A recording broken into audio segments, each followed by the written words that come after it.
আমার আমি তো এইভাবে সারাদিন পা দিলে বসছিলাম তো পাটা কেটে যাচ্ছে খুশি।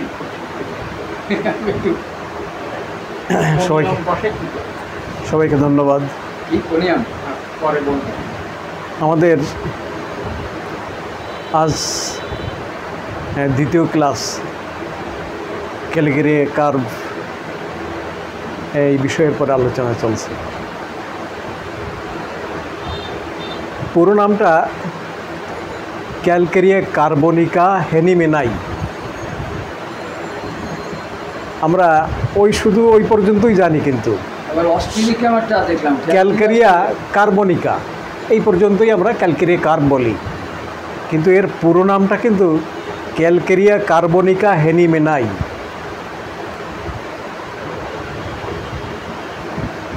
এই ক্যালকেরিয়া কার্বনিকা হেনিমেনাই 137টি হচ্ছে সিঙ্গেল মেন্টাল সিমটম উৎপন্ন করেছে। ফিজিক্যালের কথা জানি না, ওইভাবে ফিজিক্যালের সংখ্যাটা পাইনি কোনো বইয়ে যে এতগুলো ফিজিক্যাল সিমটম উৎপন্ন করেছে, কিন্তু ক্যালকেরিয়া কার্ভ শুধু সিঙ্গেল সিমটম উৎপন্ন করেছে 137টি। 1400টির মতো উৎপন্ন করেছে কমন সিমটম, মানে অন্য ওষুধের সঙ্গে আছে। তাহলে কত ভাস্ট! এসে শুধু মেন্টাল চ্যাপ্টারের কথা বলা হচ্ছে। মেন্টাল চ্যাপ্টারটা অতীব গুরুত্বপূর্ণ, অতীব। আমরা ক্যালকেরিয়া কার্ভকে প্রথমে যে শব্দ দিয়ে চিনি, ক্যালকেরিয়া কার্ভ লিখতে গেলে প্রথমে লাগে সি। সির প্রথমটাই হচ্ছে কনস্টিটিউশন, তার কাঠামো। ক্যালকেরিয়া কার্ভ সমস্ত যারা ম্যাথমেটিকে প্রণয়ন করেছেন তারা প্রথমেই উল্লেখ করেছেন ক্যালকেরিয়া কার্ভের কাঠামো। এই হচ্ছে বাহ্যিক দৃষ্টিতে যে জিনিসটাই চলে এসছে সেটা হচ্ছে ফ্যাট, ফ্লাভি, এই যে স্লাগিশ, এইগুলো হচ্ছে ক্যালকেরিয়া কার্ভের একেবারে প্রাথমিক লক্ষণ। অর্থাৎ দেখা দৃষ্টিতে আমি এসেই যতটুকু শুনতেছিলাম, যে ওয়ার্ডটি দাদার মুখ থেকে পেলাম, যে ওই ফ্যামিলিতে আর আব্বা থেকে শুরু করে সবাই হচ্ছে জাইগার ডিগ্রিয়ার। এই জিনিসটাই হচ্ছে লক্ষ্য করার বিষয়, যে সে ছোটোবেলা থেকেই অপুষ্টিতে ভুগছে। শুধু মোটা হলে তো পুষ্টি হয় না, সে ভুগছে অপুষ্টিতে। অপুষ্টি মানে কি, কেমন? সে এই যে যা দিয়ে তৈরি হয়েছে, একটু আগে আমাদের শ্রদ্ধেয় ইমান আলী ভাই সুন্দর করে যে একটা ওয়ার্ড বলে গেলেন, যে ক্যালকেরিয়া কার্ভের কার্ভিং হচ্ছে ডিম, সুইট, কিন্তু সে সহ্য করতে পারে না মোটেই, এবং অনীহা দুধের প্রতি। দুটোই কিন্তু একটা বড় সোর্স ক্যালসিয়ামের। এই ডিমের প্রতি আগ্রহ কেন? ডিমে প্রচুর পরিমাণে ক্যালসিয়াম রয়েছে, প্রচুর পরিমাণে। দুধেও সেই ব্যাপারটাই রয়েছে, কিন্তু দুধ তার কাছে চরম অসহ্য, ওটা খেতে পারে না, মানে সহ্য করতে পারে না বিধায় কিন্তু অনীহা তার চলে আসে। আর ডিমের প্রতি, মিষ্টির প্রতি তার খুব আগ্রহ, এটা আমরা প্রথমেই পেয়েছি। দ্বিতীয় হচ্ছে, যেটা ফিজিক্যালি না বললে নয়, সেটা হচ্ছে প্রচণ্ড পরিমাণে সামান্যতেই সে ঘেমে যায়, খুব ঘাম।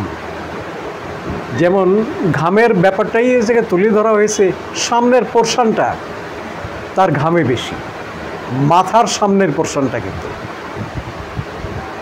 আর টোটাল মাথাটা ঘামে সাইলিশিয়ার, ঘামে বালিশ ভিজে যায়, ঘামে বালিশ ভিজে যায়।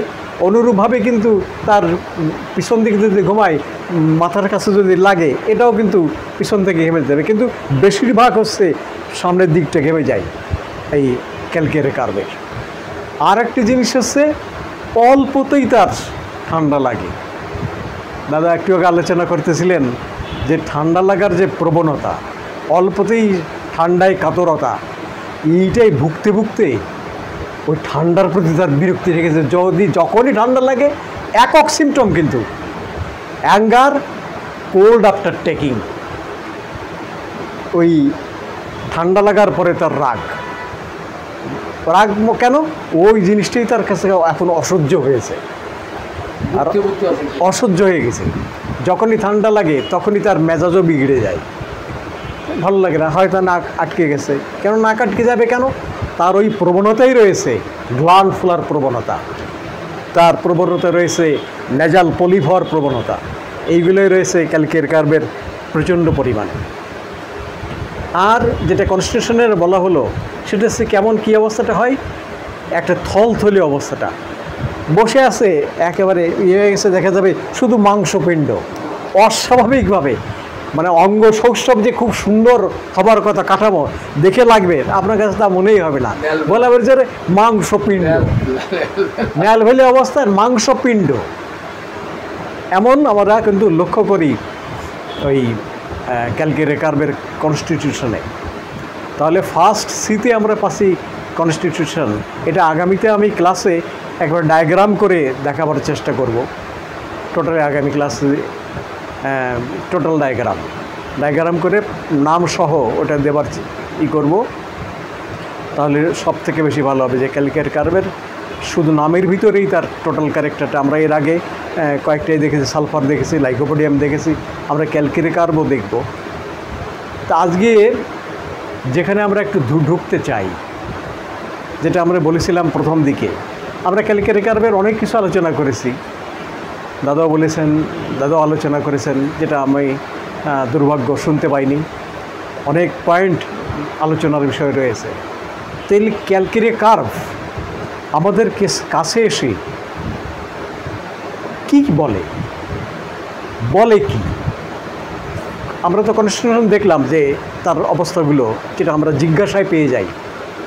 সে এসে কিন্তু বলে না যে আমার ডিম খেতে ভালো লাগে, আমি দুধ পছন্দ করি না, আমার মিষ্টি খুব পছন্দ, উইলিংলি এই কথাটা আসে না। আমরা যখন খাদ্য তার ইচ্ছা অনিচ্ছার কথা প্রশ্ন করি তখন কিন্তু ব্যাপারটা আসে।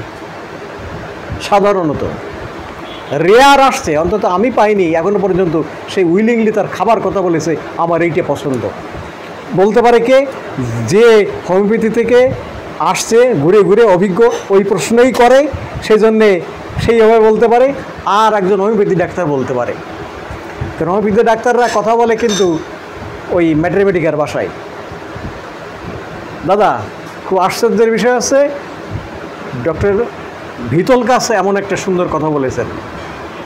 এই যে গত ক্লাস হয়ে গেল, অসাধারণ, যারা পার্টিসিপেট করেছেন তারাই জানেন। রাত প্রথম দিনতেও হয়েছে প্রায় 12টা অবধি, 5টা থেকে মাঝে সামান্য ব্রেক, 10 মিনিটের 15 মিনিটের ব্রেক। ওই সময় হ্যাঁ টোটালি করেছিলাম, একেবারে পুরোটাই করেছি। অসাধারণ, সত্যি অসাধারণ। ক্লাসিক্যাল হোমিওপ্যাথিটিকে তারা কোন পর্যায়ে নিয়ে গেছে, তাদের দৃষ্টিভঙ্গি, সমস্ত কিছু। ট্রু ক্লাসিক্যাল হোমিওপ্যাথি বলতে কি বোঝায় সেইটাই তারা দেখিয়েছে। এখানে সিমটমের এভুলেশন, তাতে তারা একেবারে প্রথম সারিতে মেন্টাল ব্যাপারটাকে ধরেছে, তারপরে জেনারেল, তারপরে পার্টিকুলার, সমস্ত কিছু আলোচনা করার সময় অসাধারণভাবে আলোচিত হয়েছে সমস্ত কেসগুলো, তার ফলো আপগুলো। ফার্স্ট ডেতে তো কেসগুলো বলেই গেছেন, নেক্সট ক্লাসে তার সমাধান দিয়েছেন রুব্রিক সহ, আলোচনা করে, অ্যানালাইসিস সহ। কেন কেস অ্যানালাইসিস হচ্ছে বিশাল বিষয়। একটা কেস শোনার পরে তারপরে অ্যানালাইসিস, আমি কিসে যাব, তার দৃষ্টিভঙ্গিটা কি, এইটা হলো প্রধান বিষয় কেস অ্যানালাইসিস। সেটা দেখিয়েছেন।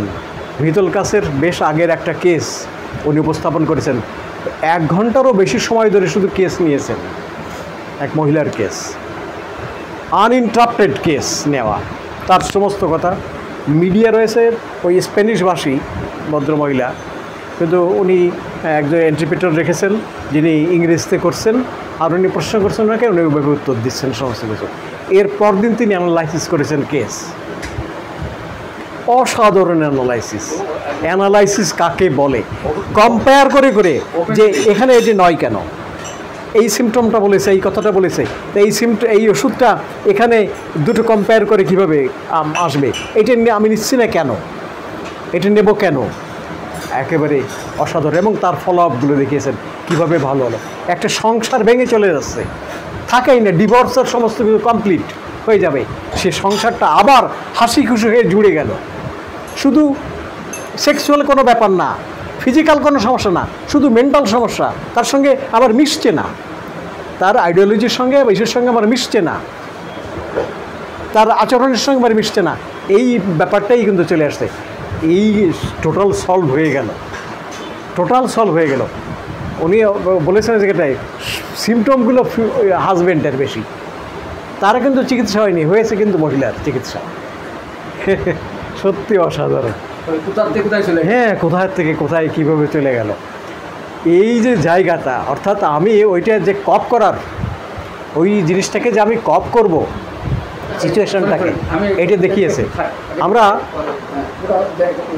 আমরা ক্যালকেরি কার্ভের ঠিক তেমনি আমি ক্যালকেরি কার্ভের ভিতরে প্রবেশ করব কিভাবে, সাধারণ যেটা আমি আলোচনা করেছিলাম, আমাদের কাছে এসে কী বলে, তার খুবই ভালো লাগবে। কেননা আপনার কথা জানে না, কিন্তু আপনি সেগালস করেন, আপনি ক্লাসিক্যাল করেন, এটা কিন্তু রুগী ওটা জানে না, ও তার কথা সেই মতোই বলে যাবে।